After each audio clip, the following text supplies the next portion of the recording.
Welcome to Kevin Deal Photography, where I take you on my journey through photography.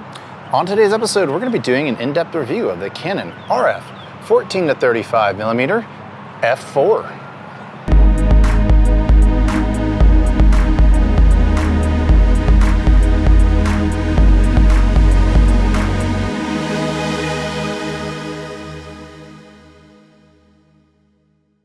Welcome to today's episode. If you're not familiar with Kevin Deal Photography, we do gear reviews, tips, techniques, and tutorials, and sometimes we dive into film. If any of that sounds appealing to you, click the subscribe button below. So I bought the Canon RF14-35 f4 about a year ago. The 15-35 was already out. It was intriguing. I saw the 16mm f2.8, which I'm actually recording myself on right now, so that'll probably tell you what I feel about that lens. But the 14-35 kind of stood out. It's kind of the forgotten ultra-wide of the RF lineup. And there's good reason for it, because the 15-35 goes to 2.8. It works better in low light. And then of course you have the 16 2.8, where if you don't need the zoom, but you want the low light performance, you get that for only $300.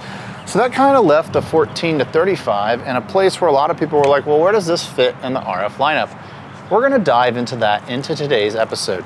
I'll take you to downtown Houston, which is over my shoulder. We'll take it on a photo walk. We'll test it out for some street photography. I'll show you some perspectives on it through my R5, which I'm recording with right now. I'll also show you what it looks like through the R7. We'll do both stills and video.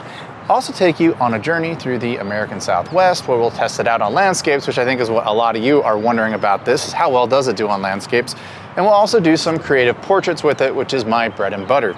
But the 14-35 offers us some pretty cool things. Yeah, it only goes to f4, but depending on what you do, that may not be a big deal. A lot of you watching this are probably landscape photographers who are worried about weight and size, and you're not really worried about low light performance because you tend to shoot on a tripod. If you're a videographer and you shoot in super low lighting situations, well, you're probably looking at the 15-35 if you don't already own it right now, because it's a 2.8 lens and it is incredibly sharp.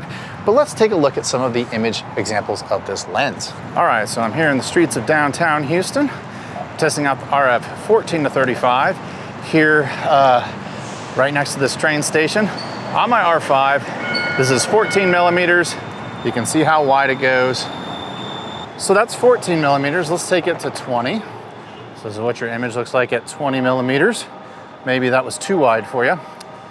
This is 24mm. 28mm, and 35. So you can get a tight shot with it, and you can get a super wide shot with it. So it's very useful for vlogging. Now let's check out and see what the R7 looks like, because that's gonna be about a 22 to a 56mm. So as you can see here on the R7, 14mm, 20mm, and 24mm all looked pretty good. When you start getting beyond 24mm, that 1.6 crop factor really made things look a little too close. And speaking of the crop factor, if you look at this shot of the street corner right here, it looks pretty cool. You see the street corner, it feels pretty wide, right? Well, this is the R7. Let's see what it looks like on the R5. Look at how much wider that shot is without the crop factor put in there. So 14mm may be what you want on a full frame, but maybe that first shot was good enough for you if you shoot on a crop. And so here's one last example of full frame versus APS-C, showing it at 14mm and at 35mm, the side of this hotel. That way you can take a look at this and see if it will work with your setup. But I know a lot of you are looking at this lens for video, and I use it a lot for video, so let's check out some video examples right now.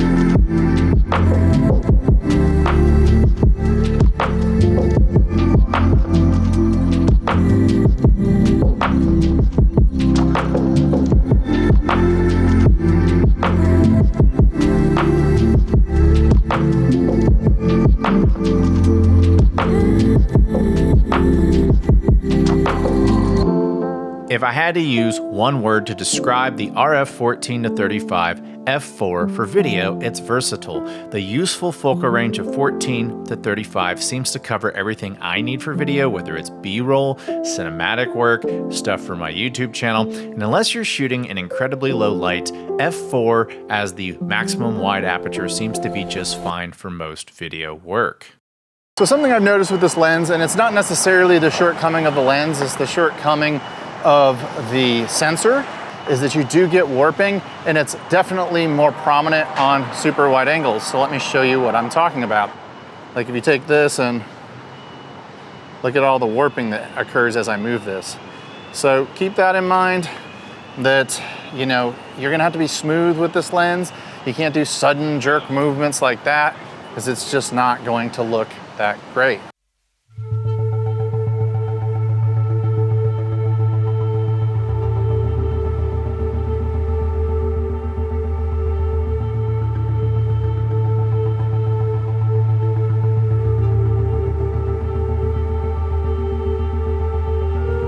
Let's be honest here, in addition to videographers, the primary person this lens is being marketed toward is landscape photographers. That's one of the reasons why I pulled the trigger on this lens.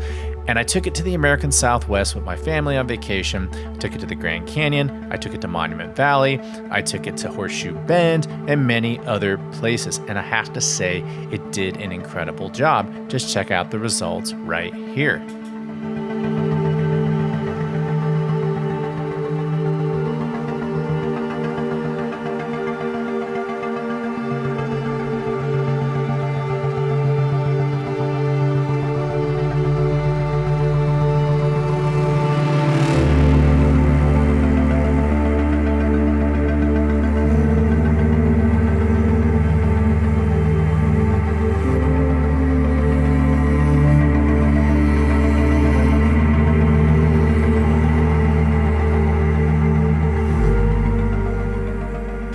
As you can see on my trip to the American Southwest, this lens performed admirably for landscapes.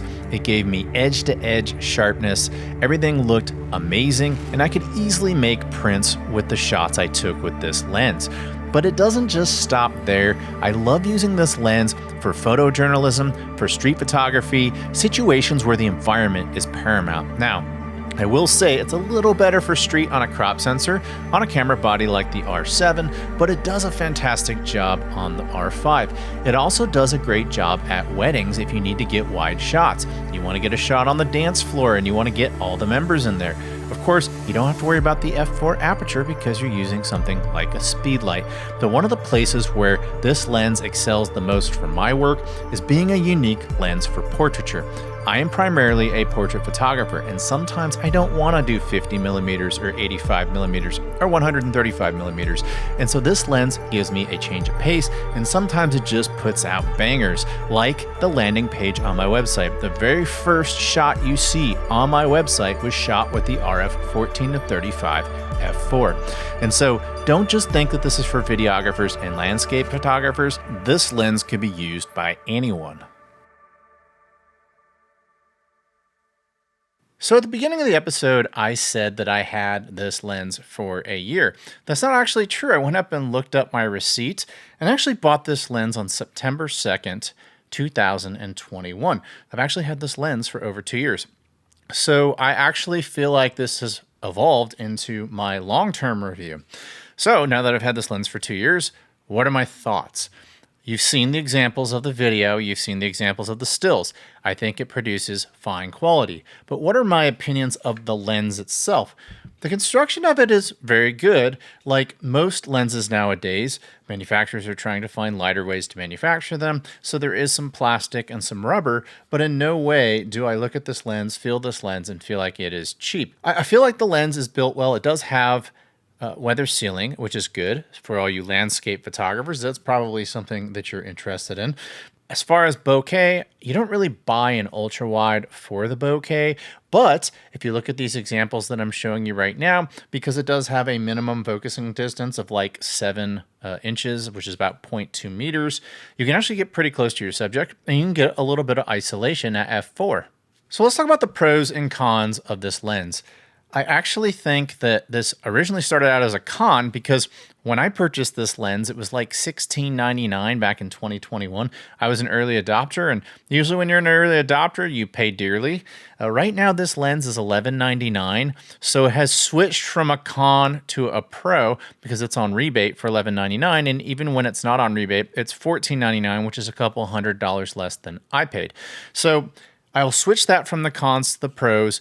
I would say the price of this is really awesome. I think that especially at $11.99, this is a steal. So this lens is only 1.2 pounds. It is incredibly light. It's about a half a pound, more than half a pound lighter than the 15 to 35. If you find yourself needing to reduce the weight in your bag and you want something that's incredibly sharp, it's weather sealed, this is the one for you. And I think because of its lightweight, I find myself putting it in my bag more, despite the fact that I'm a portrait photographer. A lot of times I find myself eliminating lenses that I don't use very often because I'm trying to reduce the weight, but because there's not a lot of weight to begin with for this lens, it actually ends up in my bag more often. This lens gets fairly compact. It's about, I don't know, 4 or 5 inches long. I'll put the stat up on the screen, but it's very compact, unlike the 15 to 35 f2.8, which is a lot longer. It's a little bit more of the size of the 24 to 105. Something unique about this lens that differentiates it from other lenses is the fact that it is, as far as I know, the only 14mm on the wide end lens that allows for front filters. Most 14mm lenses you see from Sigma and other brands will have a bulbed front, and you can't put front filters on there. So you may have to use rear filters or something like that. But you're not able to use front filters unless you have some sort of an elaborate setup with the square filters and all that. It can get cumbersome, it can get expensive, and it adds a lot of stuff to your bag that you may not want to put in your bag. This has the same filter thread size as a 24 to 105. I believe it's the same filter thread size as the 24 to 70 and other models that Canon makes. This utilizes a USM motor, which is incredibly fast. Even though USM motors have a reputation of being a little louder than STM motors, I've had this lens for 2 years, and actually, off the top of my head, can't think of a single time I've actually heard the motor in my microphone. Now let's talk about the cons of this lens. Something that's a little weird about it is, in order to get this external zoom to go center, you have to put it at like 24 millimeters, which is kind of weird. So when it's at 24 millimeters, you see how this extends up, and then it extends up again. So when you're at 24 millimeters, it's centered.